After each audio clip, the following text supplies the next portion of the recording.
বুদ্ধি নিয়ে আগামী দিনে কিভাবে আমাদের নগর, আমাদের যে প্রাণের সিলেট, আমাদের আধ্যাত্মিক নগরী সিলেট, পর্যটন নগরী সিলেট কে আমরা কিভাবে সাজাতে চাই। যে আমরা যে গ্রিন সিলেটের কথা বলেছি, ক্লিন সিলেটের কথা বলেছি, আমরা স্মার্ট সিলেটের কথা বলেছি। তো আমরা ইনশাল্লাহ আমরা সবাই মিলে বক্তৃতা কম দিয়ে আমি সাংবাদিক বন্ধুদেরকে বলতে চাই আপনারা আমাকে সহযোগিতা করবেন, এবং এখন পর্যন্ত আমি যে সহযোগিতা পেয়েছি সমস্ত সাংবাদিক বন্ধুদেরকে আমি কৃতজ্ঞতা জানাই। সিলেট জেলা প্রেস ক্লাব, আমাদের সিলেট প্রেস ক্লাব, তারপরে আমাদের ইলেকট্রনিক যেটা ইনজা সহ অনলাইন সবাইকে আমি ধন্যবাদ জানাই। দুইটি প্রবাসী অধ্যুষিত এলাকায় প্রবাসীদের জানমাল ইনভেস্টমেন্ট এবং আরো ইনভেস্টমেন্ট আমরা নিয়ে আসতে চাই। এখানে আমরা জিরো টলারেন্স করতে চাই।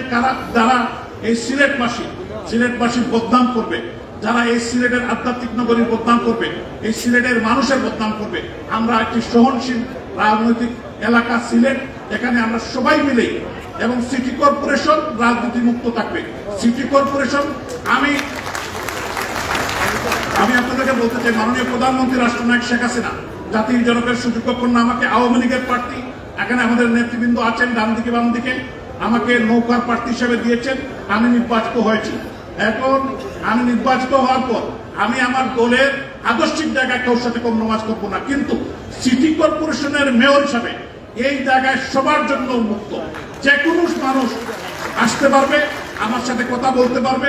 আমি সবাইকে সমানভাবে, আমাদের একজন বয়োজ্যেষ্ঠ নেতাকে যেভাবে আমি সম্মান দিব, অন্য দলের একজন নেতা আসলেও সিটি কর্পোরেশন সেই সম্মান আমার কাছে পাবেন। মঞ্চে অনেকেই দেখা যাচ্ছে কাউন্সিলর ব্যতীত, সবার দৃষ্টি